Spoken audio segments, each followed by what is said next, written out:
আজ আমি যাচ্ছি বাই রোডে থাইল্যান্ডের পাতায়া থেকে ফুকেট। 900 বাদ দিয়ে লাক্সারি বাসের টিকিট কেটে পাতায়া থেকে লম্বা একটা জার্নি করে ফুকেট যাচ্ছি। লম্বা বলার কারণ গতকাল বিকেল 5টায় রওনা দিয়ে ভোর হয়ে গেছে, এখনো ফুকেট পৌঁছতে পারিনি। নামতে নামতে সকাল 10টা-11টা বাজবে, তার মানে প্রায় 17-18 ঘন্টা লাগবে ফুকেট যেয়ে পৌঁছতে পাতায়া থেকে।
এক 1000 বাদ দিয়ে আমি 2 দিনের জন্য একটি রুম ভাড়া করেছি ফুকেটে। কাল সকাল ফিফি আইল্যান্ড যাব ঘুরতে।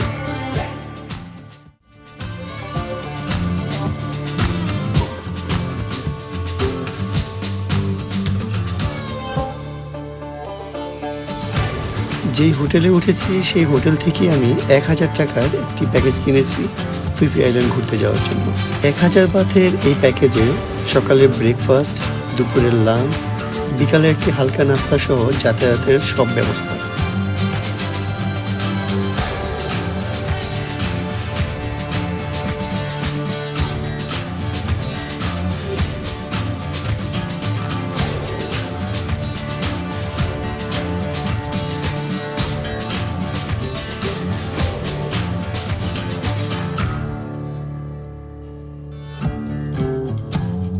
আমার সাথে জাহাজে ছোট বড় আরো অনেক পর্যটক।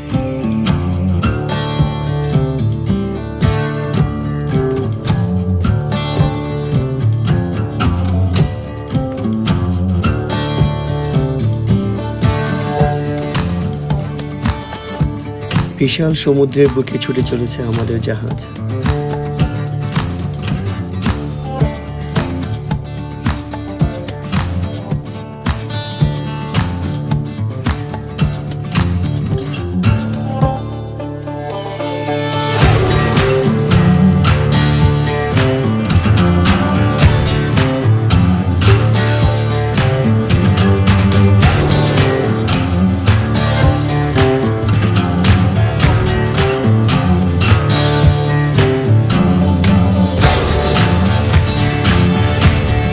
ফিফি আইল্যান্ড যেতে সময় লাগে 2 ঘন্টা 40 থেকে 45 মিনিট।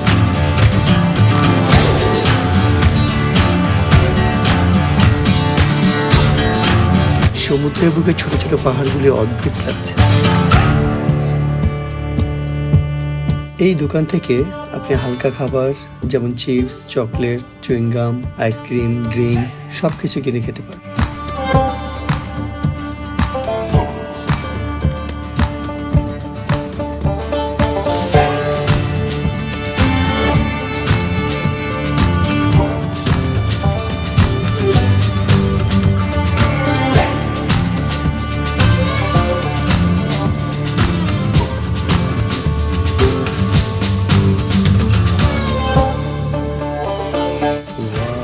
অদ্ভুত সুন্দর।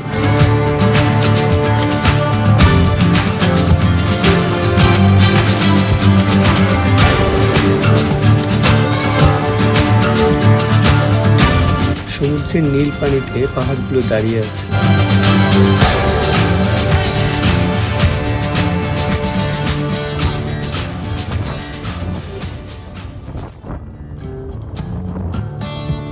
সমুদ্রের মাঝে এরকম পাহাড়ের সৌন্দর্য উপভোগ করতে চাইলে আপনাকে এখানে আসতে হবে।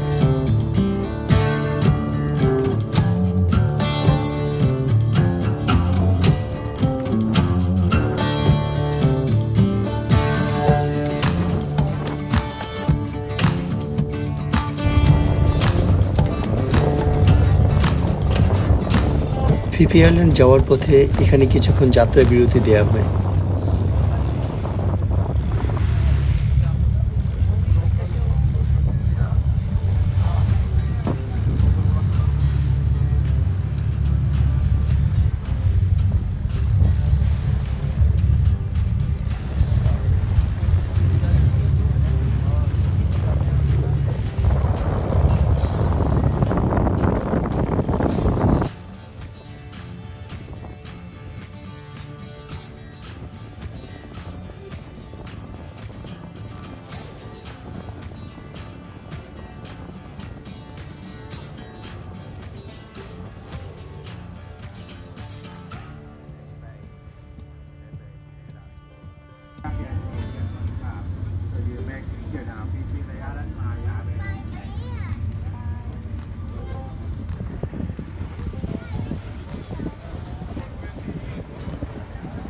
এই সৌন্দর্য উপভোগ করার জন্য। এই পাহাড়ের সৌন্দর্য অন্যান্য অনেক পাহাড় থেকেই ভিন্ন।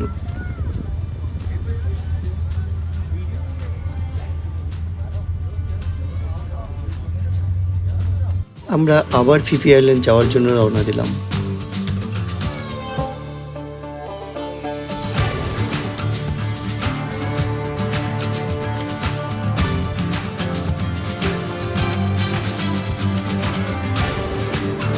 হ্যাঁ, ফিফি আইল্যান্ড আসছি, সমুদ্রে গোসল করতেছি। ফিফি আইল্যান্ডে এসে সমুদ্রে গোসল করবো না? হয়। এটা হলো ফিফি আইল্যান্ডের বিচ। ফিফি আইল্যান্ডের এই বিচটি আমরা অনেক সিনেমায় দেখেছি। মেনলি গোসলটা করার জন্য এখানে পাতিয়া নামি নাই, পাতিয়া ভালো লাগে নাই নামতে, তাই এখানকার পানি এত পরিষ্কার,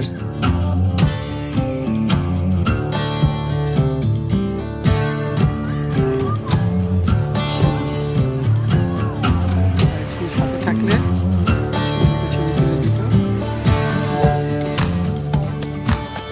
যে ছোট ছোট পাথরগুলো পর্যন্ত দেখা যাচ্ছে।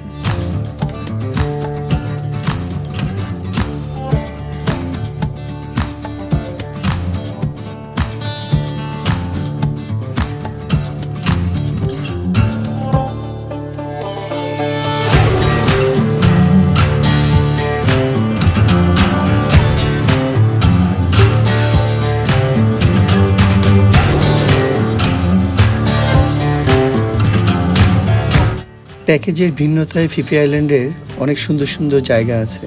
আপনারা অন্যান্য প্যাকেজ কিনে সেসব জায়গা ঘুরে আসতে পারেন। এই ছিল আমার পাতিয়া থেকে ফুকেটে বাই রোডে ভ্রমণ। এখান থেকে ব্যাংকক, তারপর দেশে ফিরে যাব।